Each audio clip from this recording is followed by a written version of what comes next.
bersyukur kita kepada Allah Subhanahu wa taala atas limpahan kurnia-Nya. Kita masih lagi diberikan oleh Allah Subhanahu wa taala pimpinannya untuk kita dapat berkumpul di rumah Allah yang mulia ini pada mendengarkan dan juga mempelajari sebahagian daripada sirah baginda Nabi sallallahu alaihi wasallam. Semoga Allah Subhanahu wa taala terus memimpin kita. Semoga Allah Subhanahu wa taala terus memberikan kepada kita nikmat taufik dan hidayah.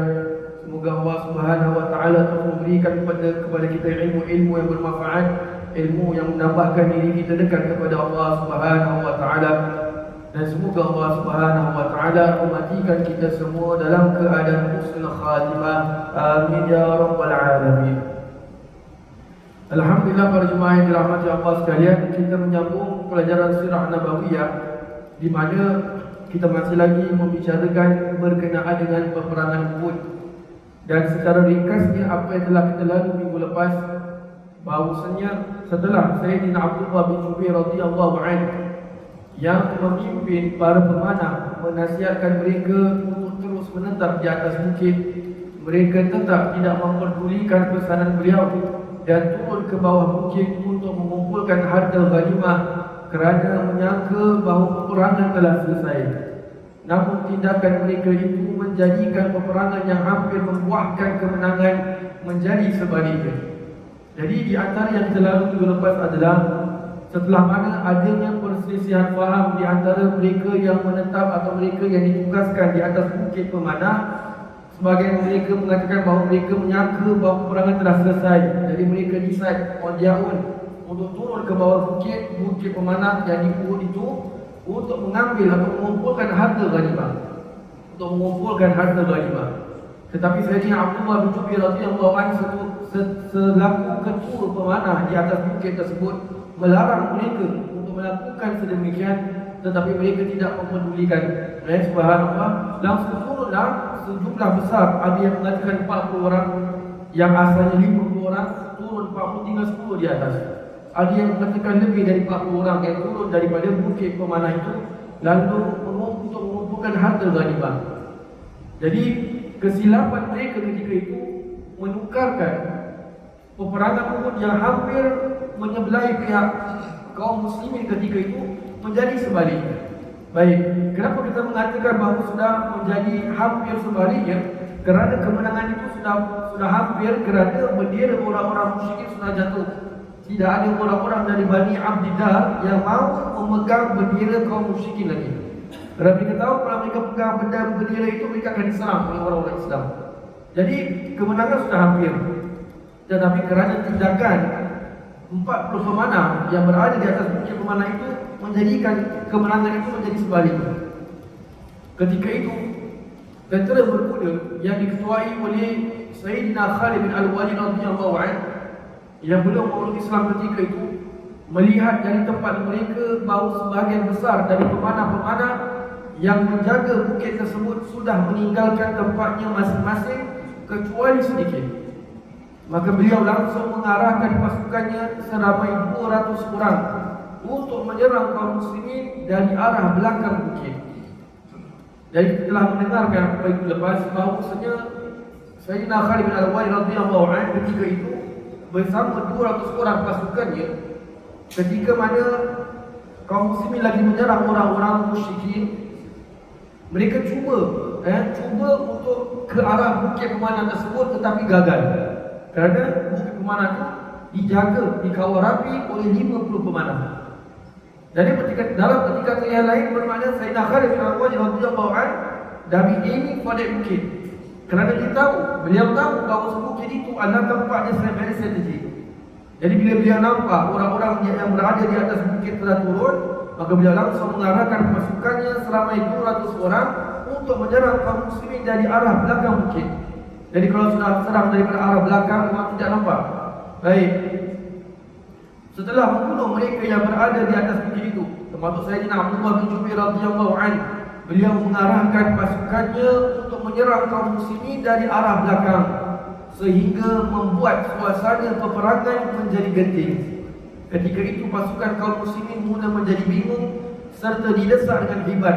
Terlebih lagi pihak penyerang masih lebih ramai tenteranya. So kita bayangkan orang-orang Islam berada di tengah, sedang mengejar kaum musyrikin di hadapan. Di belakang mereka, mereka juga dikejar oleh kaum musyrikin yang diketuai oleh Sayyidina Khalid bin Al-Walid radhiyallahu anhu. Subhanallah. Jadi dalam keadaan genting ketika itu, Sayyidina Khalid bin Al-Walid radhiyallahu anhu terus bergerak maju bersama pasukannya menyerang dari arah belakang kaum muslimin bersama Sayyidina Ikrimah bin Abu Jahal pun belum masuk Islam ketika itu. Dan bahagian hadapan diserang kembali oleh kaum musyrikin yang diketuai oleh Sayyidina Abu Sufyan radhiyallahu anhu yang juga belum masuk Islam ketika itu. Jadi kita boleh bayangkan keadaan paniknya orang-orang Islam depan dan belakang mereka Islam. Mereka ada 700 orang, kaum musyrikin ada lebih daripada 2000 orang. Subhanallah. Maka baginda memanggil kepada para sahabat untuk berkumpul bersama baginda, tetapi tidak semua yang mendengarnya kerana keributan perang yang berkecamuk. Kita sedia maklum kerana bisingnya, bunyi pedang dan sebagainya, ada peperangan. Sebagian mereka tidak mendengar suara Nabi SAW. Sehingga dalam berkumpulan sebagian sahabat yang mendengar suara baginda sambil mempertahankan diri mereka untuk baginda SAW. Sayyidina Mus'ab bin Umair radhiyallahu anhu selaku pemegang bendera kaum muslimin berusaha untuk terus melindungi baginda daripada serangan musuh. Akhirnya beliau syahid dibunuh secara zalim oleh Ibnu Qami'ah kerana dia menyangka bahawa Sayyidina Mus'ab adalah Rasulullah SAW. Baik. Setelah membunuh Sayyidina Mus'ab, dia langsung mengukir beberapa kali bahawa Rasulullah SAW telah mati. Jadi dia kemudian ke hilir, memekik-mekik bahawa Nabi telah mati. Ketika itu segelintir sahabat ada yang melarikan diri. Kita telah lalui cerita mereka pada minggu lepas. Sebagian besar yang lain meneruskan peperangan, dan sebahagian yang lain mengawal baginda dengan ketat agar tidak diserang musuh, iaitu seramai 14 sahabat. Mereka tidak merasa bingung kerana mereka tahu bahawa baginda masih hidup. Mereka terdiri daripada 7 orang muhajirin dan 7 orang sahabat Ansar. Dan selain 14 sahabat tersebut, ada lagi sahabat yang datang ke tempat baginda berada untuk melindungi baginda daripada serangan musuh. Jadi ini keadaan hidupnya orang-orang Islam, gentingnya orang-orang Islam diserang oleh orang-orang musyrikin. Jadi sahabat Nabi SAW yang 14 orang ini disaja untuk berada di sekeliling Nabi, menjaga Nabi daripada diserang oleh musuh. Sebagian kaum musyrikin yang sedang menyerang terdengar suara Sayyidina Ka'ab bin Malik radhiyallahu anhu mengatakan bahawa baginda ada di tempat sekian. Lalu mereka terus menyerang ke tempat tersebut sehingga membuatkan para sahabat menangkis serangan mereka sekuat-kuatnya sehingga ada yang menemui ajalnya ketika itu. Ketika itu Sayyidina Abu Dujadah yang berada di hadapan menjaga baginda daripada panah musuh yang terus-menerus dilepaskan ke tempat itu sehingga belakangnya laksana landak kerana banyaknya panah yang tertancap di belakangnya. Anas bin Nadhr dengan penuh keberanian menyerbu ke tengah-tengah peperangan untuk melawan dengan penuh hebat. Manakala Sayyidina Hamzah melawan dengan menggunakan 2 pedang di tangan kanannya dan kiri. Ketika itu Wahsy mendapat peluang untuk melemparkan tombaknya ke arah perutnya Sayyidina Hamzah. Lalu beliau melakukannya dengan kuat sehingga tembus tombak itu ke belakang, menyebabkan beliau gugur sebagai mati syahid. So ini di antara perkara yang kita lalui secara ringkas di minggu lepas. Jadi kita menyambung apa yang sedang berlaku di dalam peperangan ketika itu. Di waktu itu pertahanan kaum muslimin semakin pucat kacir, sementara pihak musuh terus mengejar ke arah bendera kaum muslimin yang sedang dipegang oleh Sayyidina Ali radhiyallahu anhu. Jadi orang-orang muslimin ini juga masih lagi belum kalah, kerana kaum muslimin masih lagi memegang bendera mereka. Kaum musyrikin sudah memegang bendera mereka, bermakna peperangan masih berlaku dan peperangan belum selesai. Subhanallah, belum lagi kata bahawasanya pihak kaum muslimin kalah, belum. Subhanallah. Baginda bersama 2 orang pahlawan kaum muslimin, yaitu Sayyidina Sa'id bin Abi Waqqas dan Sayyidina Talha bin Ubaidillah, yang selaku benteng Nabi yang kuat menuju ke arah gunung. Nabi SAW telah kita bahaskan minggu lepas bahawa Nabi ada backup plan, contingency plan. di mana kalau andai kata perkara berlaku di sebaliknya, Nabi akan pergi bersama kaum muslimin ke arah gua yang berada di Uhud. Subhanallah. Sekarang tempat gua itu dah ditutup oleh kerajaan Saudi.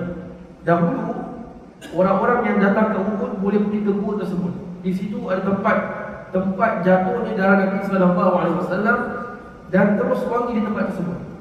Jadi sekarang sudah tak pagar atau boleh datang lagi. Subhanallah. Antum boleh Google, boleh lihat gambar kat mana gua tersebut. Di Uhud juga. Subhanallah. Jadi dalam Nabi sallallahu alaihi wasallam jatuh dalam bersama dengan sahabat, tiba-tiba baginda terjatuh ke dalam lubang perangkap yang dibuat oleh Abu Amir, seorang yang fasik lagi musyrik, dan bapa kepada salah seorang sahabat yang bernama Sayyidina Hanzalah radhiyallahu anhu. Subhanallah. Jadi Abu Amir ini seorang yang fasik, seorang Yahudi. Jadi dibuatkan lubang perangkap agar mana orang-orang Islam boleh terjatuh di dalamnya. Dan Nabi sallallahu alaihi wasallam dengan tidak sengaja terjatuh ke dalam lubang tersebut. Subhanallah. Dan dia ini juga adalah bapa kepada Sayyidina Hanzalah. Kita akan lalu cerita tentang Sayyidina Hanzalah ni setelah perang Uhud ni. Tentang individu-individu yang tertentu yang mempunyai kisah yang unik tentang semangat mereka ikut perang. Baik. Baginda pingsan seketika dan cedera lututnya lalu diangkat oleh Sayyidina Talha bin Ubaidillah. Subhanallah, Nabi sempat jatuh, cedera lutut Nabi SAW dan Nabi sempat pingsan sebentar. Subhanallah. Lalu diangkat oleh Sayyidina Talha bin Ubaidillah bersama ditolong dibantu oleh Sayyidina Ali radhiyallahu anhu. Sebagai riwayat mengatakan sebab jatuhnya baginda adalah kerana Ibnu Qami'ah sempat menyerang baginda dari belakang dengan pedangnya. Jadi Ibnu Qami'ah ni dia naik kuda. Dia sempat menetap belakang Nabi SAW dengan pedangnya. Baik. Serangan Ibnu Qami'ah itu tidak memberikan luka yang mendalam, tetapi beratnya pukulan pedang itu menyebabkan baginda menahan sakit selama sebulan. Subhanallah sallallahu alaihi wasallam. Dia tak lupa pasal Nabi pakai baju besi. Dan telah kita dengarkan bahawasanya Nabi ketika dalam peperangan Uhud Nabi pakai baju besi ni 2 lapis. Subhanallah 2 lapis. Jadi dia berat. Satu. Jadi tentakan pedangnya itu tidak sampai ke dalam. Tapi beratnya, kuatnya pukulan tersebut, Nabi SAW tahan sakit di belakang Nabi itu selama sebulan setelah peperangan Uhud. Ini pun Qami'ah kemudian melempari batu ke arah baginda yang menyebabkan baginda terjatuh ketika itu. Jadi Ibnu Qami'ah ini setelah mana dia pukul belakang Nabi SAW, dia tak cukup dengan itu, dia lempar batu ke arah Nabi SAW. Sekaligus menyebabkan topi besi Nabi menembusi pipi baginda yang mulia. Jadi Nabi SAW ketika itu pakai topi besi itu masuk dalam pipi Nabi SAW. So kita boleh bayangkan betapa keadaan Nabi SAW yang sangat vulnerable ketika itu. Diserang, dilempar batu oleh Ibnu Qami'ah. Ketika itu juga Utbah bin Abi Waqqas, saudaranya Sayyidina Sa'ad bin Abi Waqqas, melempari batu ke arah wajah baginda yang mulia, dan ada pendapat mengatakan dia melempari tombak ke arah baginda. La haula wala quwwata illa billahi al-aliyyil azim. Sayyidina Sa'ad dengan adiknya Utbah ini sering kita kata berduel pedang, memanah waktu di Mekah. So mereka memang tahu bahawasanya ini dua adik-beradik ini memang handal dalam memanah. Dan subhanallah, pada dalam peperangan Uhud Nabi mengatakan kepada saya, Sa'ad, wahai Sa'ad, demi ibu bapaku lemparlah panah tersebut. Subhanallah. Maknanya Nabi dan orang-orang para sahabat memang tahu Sayyidina Sa'ad itu orang yang pandai, orang mahir dalam memanah. Begitu juga saudara yang Utbah. Dan subhanallah, jadi dia ni lempar batu ke arah wajah Nabi SAW yang mulia. Akibat daripada lontaran batu itu, gigi Sri baginda patah dan luka pada bibir bawahnya. Begitu juga gigi geraham baginda sebelah kanan. Jadi bermakna kalau kita boleh bayangkan, maknanya dia limpah ni betul-betul tepat di wajah Nabi SAW. Subhanallah. Seketika itu juga baginda berdoa, Ya Allah, jangan membiarkan setahun berlalu melainkan dia, yakni Utbah, mati dalam keadaan kekafiran. Subhanallah. Nabi SAW dalam keadaan, kalau kita bayangkan keadaan Nabi itu sudah menyembur darah, gigi, topi besi masuk, muka bibir Nabi SAW. Kemudian Nabi berdoa sedemikian. Ini sebagai riwayat mengatakan Nabi sampai berdoa, ya Allah, jangan membiarkan setahun berlalu melainkan dia Utbah mati dalam keadaan kekafiran. Doa baginda ketika itu dikabulkan Allah. Utbah mati dibunuh oleh Sayyidina Hatib bin Abi Balta'ah. Ketika itu beliau melihat apa yang dilakukan oleh Utbah, lalu bertanya kepada baginda, ke manakah Utbah pergi? Baginda lalu menunjukkan ke arah mana Utbah pergi. Kemudian Sayyidina Hatib mengejarnya sehingga membunuhnya dengan menentak kepalanya. Setelah membunuhnya, beliau mengambil pedangnya dan kudanya dibawa ke hadapan baginda sebagai tanda bahawa Utbah telah mati. Lalu baginda bersabda kepadanya, semoga Allah meridaimu, semoga Allah meridaimu. Subhanallah. Utbah ini, dia ada meninggalkan Suriah. Sebagai ulama mengatakan, setelah mana peristiwa perang Uhud ini, keturunannya semuanya mempunyai gigi yang pecah di hadapan. Semuanya, anak dia, cucu dia, cicit dia, semua keturunannya si Utbah ini semuanya ada gigi pecah di hadapan. Kenapa apa? Gara-gara mistiknya si Utbah melempar batu ke arah wajah Nabi SAW. Subhanallah. Serangan terhadap Nabi belum juga reda. Ada seorang yang datang melimpahi batu ke arah baginda sehingga dahi baginda luka parah. Subhanallah. Ada kata mengatakan di kening Nabi, ada yang mengatakan di dahi Nabi SAW yang luka. Saya tak sebutkan siapa orang ni kerana orang yang melempari batu ini beliau masuk Islam setelah itu. So demi untuk menjaga maruah sahabat, saya tak sebutkan namanya. Cuma saya beritahu ada seseorang waktu ni belum masuk Islam lagi. Subhanallah. Jadi kita boleh bayangkan beliau datang jumpa Nabi memeluk agama Islam. Jadi cerita lama beliau sebelum masuk Islam. Daripada saya tak perlu untuk kita ungkit cerita beliau. Cuma nak jadi tahu ada orang datang lempar batu ke arah baginda Nabi SAW sampai mengesakkan darah di kepalanya yang mulia. Baginda bersabda, bagaimana mungkin berjaya kaum yang melukakan wajah Nabi mereka dan mematahkan gigi serinya, sedangkan dia menyeru mereka kepada agama Allah. Subhanallah. Nabi SAW ada yang mengatakan Nabi tidak mengesat darahnya ketika itu, tapi ketika mana Nabi sudah berada di gunung atau di gua itu, ada yang mengatakan Nabi berada di situ juga Nabi mengesatkan darahnya. Langsung Nabi mengatakan ini adalah hadis yang diriwayatkan dalam hadis sahih. Nabi mengatakan bagaimana mungkin berjaya kaum yang melukakan wajah Nabi mereka dan mematahkan gigi serinya, sedangkan dia menyuruh mereka kepada agama. Subhanallah. Kemudian Allah Subhanahu wa taala menurunkan firman-Nya, A'udzubillahi minasyaitonir rajim. Laisa laka minal amri syai'un aw yatuba 'alaihim aw yu'adzibahum fa innahum zalimun. Engkau tidak berhak sedikit pun dalam urusan itu, sama ada dia menerima taubat mereka ataupun dia menyiksa mereka, kerana sesungguhnya mereka itu orang-orang yang zalim. Subhanallah. Bila Nabi SAW mengucapkan demikian, apa turunkan ayat ini? Dalam urusan itu maknanya doa terhadap orang-orang kafir. Dalam Nabi berhadapan dengan orang-orang kafir, sama ada Allah menerima taubat mereka atau Allah menyiksa mereka. Kepada is'abul Allah Subhanahu wa ta'ala. Kerana sesungguhnya mereka itu orang-orang yang zalim. So Allah dah gelarkan orang-orang yang ada yang melukai Nabi SAW itu adalah orang-orang yang zalim. Subhanallah. Dalam riwayat At-Tabrani menyebutkan sabda baginda pada hari itu telah bersangatan kemurkaan Allah kepada kaum yang mendarahi wajah Rasulnya. Kemudian baginda diam sebentar. Nabi sebut, subhanallah, bermakna Allah benar-benar murka terhadap kaum yang melukai wajah Rasulnya yang mulia. Kemudian Nabi diam sebentar.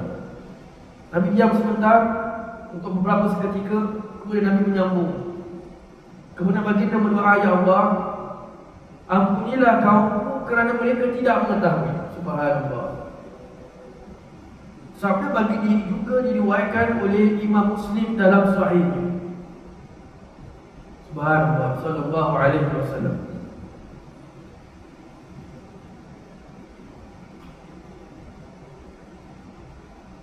Baik.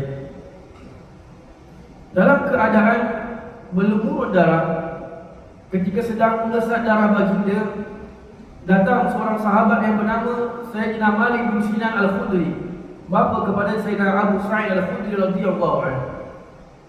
Beliau nampak Nabi sallallahu alaihi wasallam dalam keadaan berdarah. Beliau datang menghisap darah yang ada di sisi baginda dan menelannya. Lalu baginda bersabda, barang siapa yang mencampurkan darah dengan darahnya, maka dia tidak akan disentuh api neraka. Subhanallah. Ada sebahagian kitab mungkin pengarang kurang faham apa yang dimasukkan, yang dilakukan oleh Sayyidina Malik bin Sinan radhiyallahu anhu ketika itu. So dia mengatakan dalam sebahagian kitab, terjemahan lah, maknanya dia tak terjemah dengan secara sempurna atau kurang tepat. Dia mengatakan bahawasanya Malik bin Sinan ini langsung menjilat di pipi Nabi sendiri. Ini adalah perkara yang kurang sopan, which is definitely para sahabat takkan buat macam itu. Para sahabat takkan buat macam itu. So apa yang beliau buat adalah darah-darah yang keluar, yang jatuh, beliau sempat sadar dan menghisap dan menelannya. Subhanallah, itu yang berlaku. Nabi SAW tidak melarangnya. Langsung Nabi mengatakan barang siapa yang mencampurkan darah dengan darahnya, maka dia tidak akan disentuh api neraka. Subhanallah. Dalam riwayat yang lain disebut barang siapa yang ingin melihat kepada salah seorang daripada lelaki syurga, maka lihatlah ini. Jadi kepada Sayyidina Malik bin Sinan. Kemudian beliau meneruskan berjuang dan gugur sebagai syahid. Subhanallah radhiyallahu anhu. Ketika itu datang seorang sahabat yang bernama Sayyidina Abu Ubaidah bin Al-Jarrah radhiyallahu anhu untuk mengeluarkan besi yang termasuk ke dalam pipi baginda yang mulia. Datang Sayyidina Abu Ubaidah bin Al-Jarrah, beliau nampak di topi besi ini dah masuk dan termasuk ke dalam pipi Nabi. Ketika itu beliau seakan buntu kerana jika hendak mengeluarkan besi tersebut, nescaya itu akan menyakiti baginda. Dan pada masa yang sama beliau tidak mempunyai cara yang lain. Jadi Sayyidina Abu Ubaidah bin Al-Jarrah radhiyallahu anhu, beliau ni nampak besi yang sudah masuk ke dalam pipi Nabi sallallahu alaihi wasallam yang mulia. Beliau ni mati akal maksudnya. Dalam keadaan mati akal ni kenapa? Kerana kalau nak keluarkan langsung bermakna harus direntak.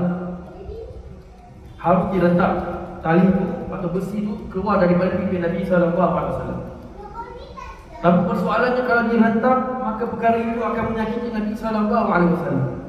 Nabi sudah sakit, darah sudah menyembur keluar, gigi Nabi sudah patah. Jadi kalau keluarkan lagi, Nabi akan bertambah sakit. Jadi Sayyidina Ubaidah bin Al-Jarrah radhiyallahu anhu, beliau buntu ketika itu. Dan pada masa yang sama beliau tidak mempunyai cara yang lain. Tidak ada bius ke apa, zaman itu mana ada. Jadi beliau tak ada cara yang lain. Apa yang beliau buat? Akhirnya beliau memilih untuk mengeluarkan besi tersebut dengan gigi. Subhanallah. Beliau mula mengeluarkan besi yang pertama sehingga patah gigi serinya. Kemudian beliau keluarkan besi yang kedua sehingga patah gigi serinya yang kedua. Subhanallah. Jadi beliau mengatakan, beliau merasakan bahawasanya the only way untuk dapat keluarkan dari besi itu adalah menggunakan giginya. Bermakna kalau menggunakan gigi itu maknanya perlahan. Gigi menggenggam, menggigit besi untuk keluarkan. So kita boleh bayangkan maknanya itu satu gigit yang kuat. Jadi harus dikeluarkan itu sehingga patah giginya beliau. Subhanallah. Dan beliau melakukan itu 2 kali. Peristiwa ini diriwayatkan sendiri oleh Sayyidina Abu Bakar As-Siddiq radhiyallahu anhu. Kerana ketika itu Sayyidina Abu Bakar As-Siddiq radhiyallahu anhu berkata kepada beliau, biar aku yang melakukannya. Kata Abu Ubaidah bin Al-Jarrah radhiyallahu anhu, tidak, biar aku yang melakukannya. Subhanallah. Akhirnya keluarlah besi tersebut daripada baginda sallallahu alaihi wasallam. Kemudian baginda mula bergerak ke arah gunung. Diiringi kaum muslimin, di antara mereka adalah Sayyidina Abu Bakar, Sayyidina Umar, Sayyidina Ali, Sayyidina Talha bin Ubaidillah, Sayyidina Zubair bin Awam dan Sayyidina Al-Harith bin As-Sammah radhiyallahu anhum ajma'in. Maka Nabi bergerak ke arah gunung. Bermakna ke tempat Nabi sudah rencanakan pada awal sebelum berlaku perang Uhud. Bermakna ke gua yang berada di gua ketika itu. Jadi bila mana Sayyidina Ali radhiyallahu anhu mengikut Nabi, bermakna Sayyidina Ali juga membawa bersama beliau bendera umat Islam ketika itu, bendera perang.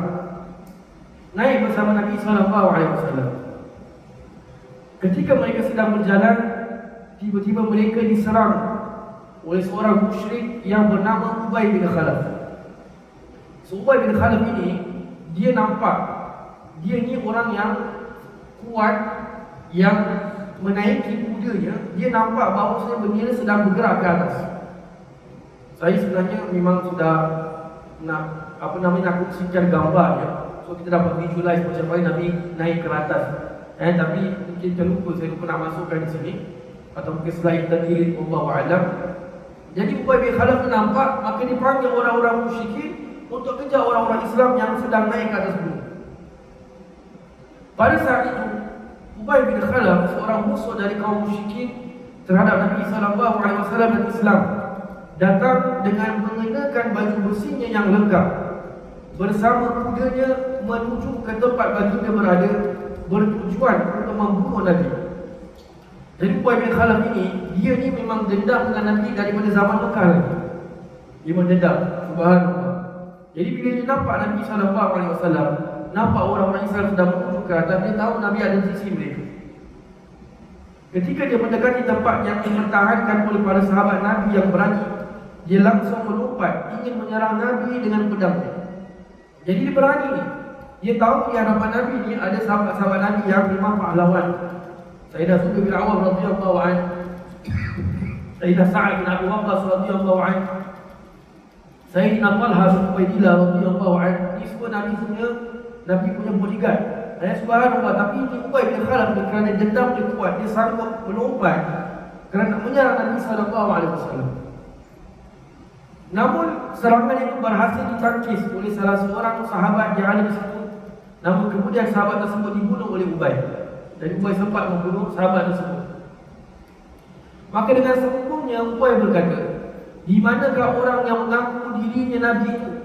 Biarkan dia melawanku. Jika dia memang Nabi, pasti aku akan dibunuhnya.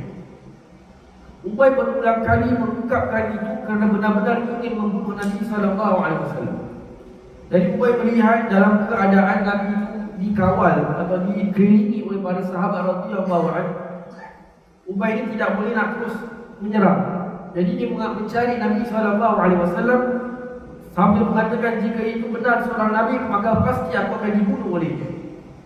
Baik. Kemudian dia berkata, aku tidak akan tenang selagi engkau masih selamat. Jadi Ubay ini masih lagi mengubarkan dia punya dendam dengan Nabi sallallahu alaihi wasallam. Sebelum baginda berhijrah, kisah teriwan sekejap, Ubay bin Khalaf ini pernah berjumpa baginda lalu berkata, demi Allah, aku setiap hari memberi makan kudaku ini dengan banyak, agar suatu hari dia menjadi kuat untuk aku tunggangi buat membunuh. Lalu baginda menjawab, bahkan aku yang akan membunuhmu di atas kudamu.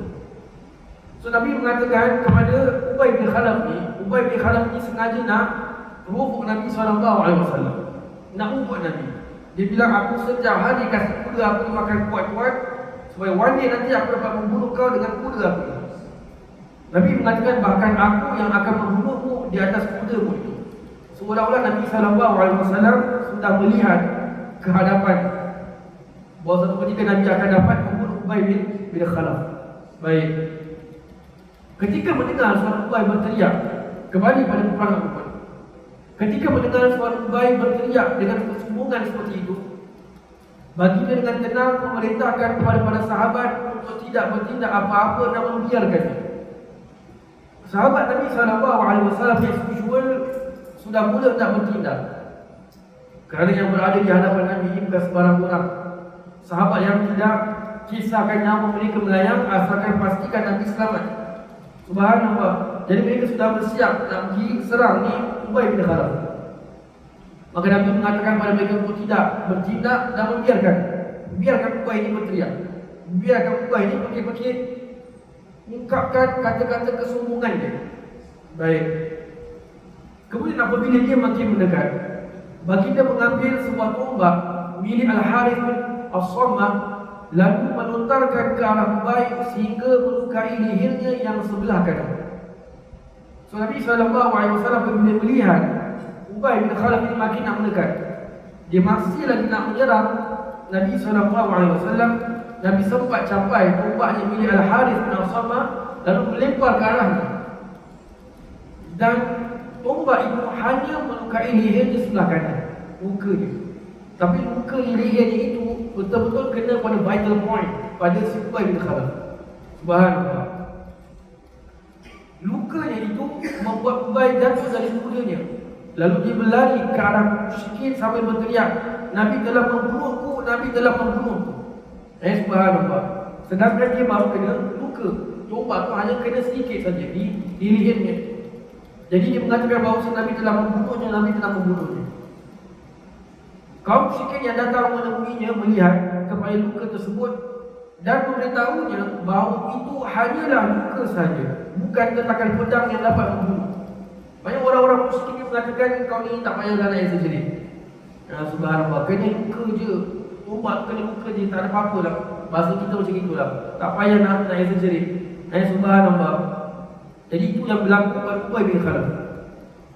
Kemudian Ubay berkata, sesungguhnya Nabi pasti telah membunuhku. Andai kata baginda meludahiku, maka pasti aku akan mati. Mati lagi exaggerate. Subhanallah. Tadi muka boleh buat mati, ini ludah pula boleh buat mati. Subhanallah. Ubay setelah itu pulang ke Mekah. Dia tak teruskan pada peperangan Uhud, dia terus balik ke Mekah. Tinggalkan orang-orang musyrikin yang sedang berperang. Namun lukanya itu semakin parah sehinggalah dia mati di Mekah. So ini kisah Ubay bin Khalaf. Dan inilah para ulama mengatakan inilah satu-satunya orang yang Nabi bunuh seumur hidup Nabi, Ubay bin Khalaf. Dan Nabi bunuh bukan literally ambil pedang dan menetap atau menebas kepalanya, tidak. Cuma lukanya itu kerana lemparan Nabi SAW melukai Ubay bin Khalaf punya leher dan membawa kepada kematian. Subhanallah. Nabi dan para sahabat masih lagi nak naik ke arah gunung. Sementara di pihak kaum muslimin pula, mereka tetap menjaga baginda sehinggalah baginda tiba di sebuah gua yang berada di Bukit Uhud untuk berehat. Sampailah orang-orang muslimin bersama Nabi SAW di sebuah gua yang berada di Bukit Uhud untuk berehat. Sebagai riwayat menyebutkan bahawasanya mereka ketika berada di gua tersebut, kaum musyrikin berada di bawah, para sahabat sempat merasa ngantuk ketika itu. Kita dah lalu waktu peperangan Badar, ketika mana mereka hendak berperang atau malam sebelum nak berperang itu, mereka merasa terlalu ngantuk. Dan Allah mengatakan, Allah memberikan mereka ngantuk itu menunjukkan hati mereka itu aman, memberikan mereka ketenangan ketika mereka nak berperang. Subhanallah. Dan ini dalam peperangan Uhud ini, sebagai riwayat mengatakan seperti mana yang dikatakan oleh Sayyidina Talha bin Ubaidillah radhiyallahu anhu, ketika aku sedang memegang pedang aku jatuh beberapa kali pasal ngantuk. Subhanallah. Kita bayangkan tengah-tengah perang, mungkin sudah masuk tengah hari ketika ini. Perang ni sudah bertukar silent ketika sudah hampir tengah hari, hampir zuhur lah. Kita betul lah pukul 12 selesai. Subhanallah. Dan mereka sempat merasa ngantuk. Bukan pasal mereka tak cukup tidur. Subhanallah. Tapi kerana mereka itu diberikan oleh Allah SWT ketenangan dalam hati mereka. Ini depan ni sedang berperang, bukan sedang berbincang, tapi mereka sedang berperang. Tapi sempat ada sifat ngantuk. Bukan kerana mereka tak take serious bila perang ni, tak. Tapi sifat, penyakit ataupun kita kata kengantukan mereka ini yang diberikan oleh Allah SWT memberikan mereka sebagai keamanan, kerehatan. Subhanallah. Dan menunjukkan mereka ini tidak rasa risau kepada perang tersebut. Mati, Alhamdulillah. Tak mati pun Alhamdulillah. Subhanallah. Ketika sedang mendaki, baginda terhenti sebentar kerana terlalu letih akibat daripada keluarnya darah yang sangat banyak. Lalu datanglah Sayyidina Talha bin Ubaidillah radhiyallahu anhu membungkukkan badannya untuk baginda pijak dan terus membawa baginda ke atas. Subhanallah. Datang Sayyidina Talha bin Ubaidillah radhiyallahu anhu, beliau datang membungkukkan badannya dan Nabi SAW maknanya menaiki di atas badannya dan langsung beliau bawa Nabi SAW ke atas. Sayyidina Talha bin Ubaidillah radhiyallahu anhu. Riwayat yang lain menyebutkan bahawa beliau duduk di bawah baginda, kemudian mengangkat baginda sehinggalah tiba di tempat yang dimaksudkan. Kita bayangkan keadaan para sahabat radhiyallahu anhu apabila kalau dalam keadaan berperang, maknanya mereka ini dalam keadaan terluka, mereka dalam keadaan cedera. Subhanallah. Dan Sayyidina Talha bin Ubaidillah radhiyallahu anhu adalah salah seorang sahabat yang dijamin syurga oleh Nabi sallallahu alaihi wasallam. Beliau ni kalau kita ingat dulu waktu kita bahaskan tentang sahabat-sahabat yang awal-awal masuk Islam adalah Sayyidina Talha bin Ubaidillah yang merupakan sepupunya Sayyidina Abu Bakar As-Siddiq radhiyallahu anhu. Sepupu. Dan beliau masuk Islam atas tangannya Sayyidina Abu Bakar As-Siddiq radhiyallahu anhu. Ketika Sayyidina Talha bin Ubaidillah sudah mengalami, ketika itu Sayyidina Talha bin Ubaidillah sudah mengalami luka yang parah. Beliau mendapatkan 70 tetakan pedang di tubuhnya, 2 jarinya terpotong dan tangan itu menjadi lumpuh kerana tusukan tombak. Subhanallah. Kita bayangkan Sayyidina Talha bin Ubaidillah radhiyallahu anhu, beliau ketika itu sudah menerima 70 tetakan pedang. 70. On top of that, 2 jarinya putus. Dan tangan yang putus jarinya itu menjadi lumpuh kerana tombak. Subhanallah. Sayyidina Talha sendiri mengatakan pada perang Uhud seluruh tubuhku terluka sehingga kemaluan. Subhanallah. Sayyidina Talha bin Ubaidillah radhiyallahu anhu. Sebab tu Nabi SAW memasukkan, menjamin beliau di kalangan orang yang dijamin masuk syurga. Kita bayangkan jemaah sekalian, sahabat Nabi SAW ini beliau dah lumpuh tangan, 70 tetakan pedang ada di badannya. Ketika itu beliau boleh lagi tunduk bawa Nabi SAW naik ke atas beliau. Subhanallah. Main Nabi dalam keadaan berdarah, beliau juga dalam keadaan berdarah.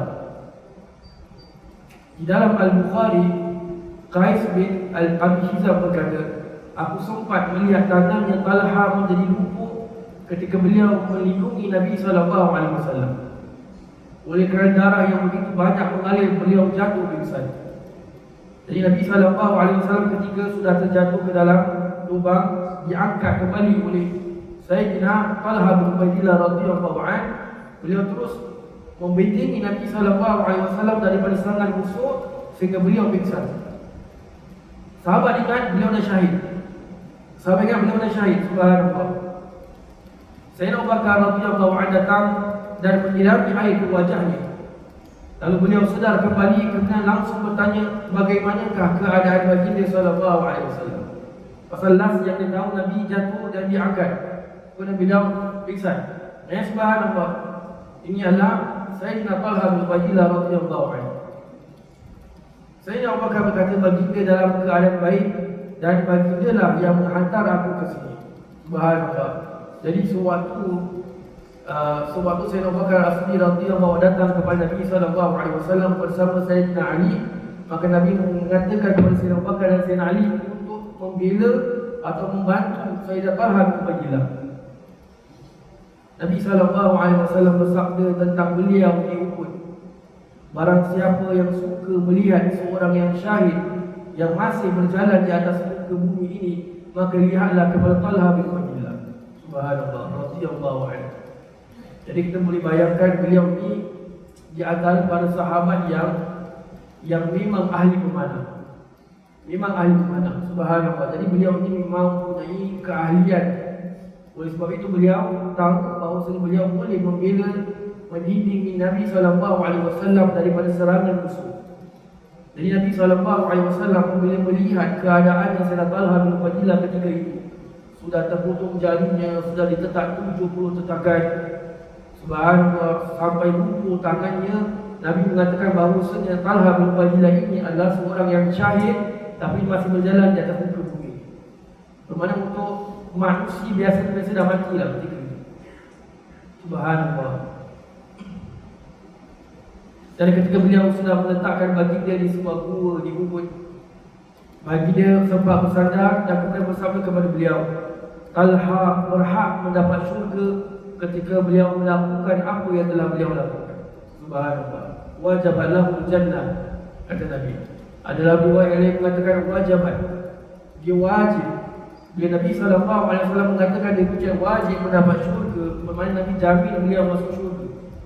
Sayyidina Abu Bakar As-Siddiq radhiyallahu anhu setelah peperangan Uhud, setiap kali beliau teringatkan kisah yang berlaku di peperangan Uhud, Sayyidina Abu Bakar akan mengatakan sesungguhnya Uhud itu milik Talha bin Ubaidillah. Maknanya kalau Talha bin Ubaidillah tidak membela Nabi SAW, kita semua akan kalah. Subhanallah. Sampai Nabi boleh mengatakan Talha berhak mendapat syurga ketika beliau melakukan apa yang telah beliau lakukan. Subhanallah.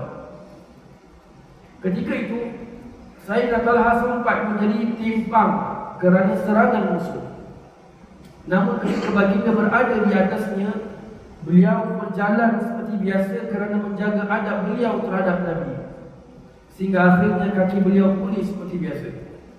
Jadi kita boleh bayangkan beliau kaki juga kena tentakan pedang. Beliau dah mengatakan tadi, seluruh tubuh badan aku sakit pada peperangan itu, terluka. Subhanallah. Jadi ketika itu kakinya sudah mula timbang. Oleh kerana beliau sedang menghukum Nabi SAW, beliau jalan seperti biasa. Bermakna kerana apa? Tangan Nabi ke atas, Nabi rasa subhanallah, jalan di atas, Nabi takut merasa seperti itu. Maka apa yang beliau buat? Beliau jalan seperti biasa, naik seperti biasa. Maka kita boleh bayangkan sakitnya menahan ketika itu. Kalau naik sendiri dah sakit, apalagi bawa orang. Subhanallah. Sehingga ketika beliau sudah berada di atas, takdir Allah kakinya balik seperti biasa, pulih. Subhanallah. Apabila tiba di gua tersebut, datanglah putri baginda iaitu Sayyidatina Fatimah Az-Zahra radhiyallahu anha, lalu meluk baginda dalam keadaan menangis, kemudian membersihkan muka. Bermakna Siti Fatimah Az-Zahra radhiyallahu anha, beliau juga tidak expect bahawasanya akan nampak ayahnya dalam keadaan sebegitu rupa. Bermakna kita bayangkan darah di wajah Nabi itu masih mengalir. Subhanallah. Maka Siti Fatimah lalu memeluk Nabi SAW, kemudian membersihkan mukanya. Kalau di dalam kitab itu, sebagai kitab yang saya cuba rujuki, bahawasanya mereka ada gunakan sejenis balutan. Hal disebutkan, kemudian pengarang dalam kitab tersebut, dalam kitab Sir Al-Habib yang menerangkan cara menggunakannya agak panjanglah. Cuma apa yang nak dipahami di sini, bahawasanya Siti Fatimah Az-Zahra radhiyallahu anha bersama Sayyidina Ali radhiyallahu anhu membersihkan mukanya Nabi SAW. Sayyidina Ali ketika itu datang kepada Nabi membawa bekas air. Sayyidina Ali bawa, mungkin Nabi haus. Jadi Sayyidina Ali bawa air tersebut, tapi Nabi tak minum. Kenapa? Kenapa di air tersebut ada bau yang tidak enak. Nabi meninggalkan. Tapi Nabi ambil air tersebut untuk mencuci wajah Nabi. Subhanallah. Ketika baginda dan sebagian sahabat sedang melepaskan lelah di atas bukit, membalut dan mengubati luka-luka, tiba-tiba datang Sayyidina Khalid bin Al-Walid dan pasukannya untuk menyerang. Subhanallah. Nabi SAW baru saja berada di atas bukit, sedang berehat. Di atas bukit itulah datangnya waktu zuhur. Datang waktu zuhur, kerana Nabi SAW dalam keadaan sangat letih, darah banyak keluar, Nabi makin lemah. Nabi melakukan sembahyang zuhur dalam keadaan duduk. Nabi sembahyang zuhur dalam keadaan duduk, dan para sahabat juga menjadi makmum kepada Nabi SAW, juga sembahyang dalam keadaan duduk. Juga sembahyang dalam keadaan duduk. Kemudian datang para ulama mengeluarkan berkenaan iskal dalam kisah ini, bagaimana sahabat juga boleh ikut Nabi duduk sedangkan sahabat tidak seperti kondisi Nabi. Bermakna bukan dalam keadaan kondisi yang diizinkan bagi seseorang untuk duduk dalam sembahyang wajib. Sembahyang sunat no problem, boleh sembahyang dulu. Tapi kalau duduk dengan tanpa ada reason, pahalanya kurang. Tapi kalau sembahyang wajib sembahyang dalam keadaan berdiri. Daripada sahabat radhiyallahu anhu ketika itu sembahyang dalam keadaan duduk. Macam mana sahabat boleh ikut Nabi dalam keadaan duduk? Ulama ada memberikan berbagai jawapan. Di antaranya yang masyhur adalah bahawasanya ketika itu belum hukum berkenaan dengan boleh sembahyang duduk bagi sembahyang wajib telah dimansuhkan. Hukum sembahyang duduk bagi sembahyang wajib dulu dibolehkan, kemudian dimansuhkan. Maknanya dihapuskan hukum tersebut, maka tidaklah diizinkan untuk orang yang boleh berdiri untuk dia duduk ketika sembahyang wajib. Subhanallah. Dan Nabi sembahyang zuhur di situ, bermakna waktu zuhur baru sampai ketika Nabi berada di atas. Jadi kalau kita melihat timeline peperangan Uhud ni, Nabi SAW belum sempat sampai tengah hari, umat Islam sudah hampir menang. Kemudian keadaan menjadi sebaliknya. Subhanallah. Jadi bila Nabi berada di atas gunung Uhud itu, keadaan masih belum habis lagi. Umat Islam masih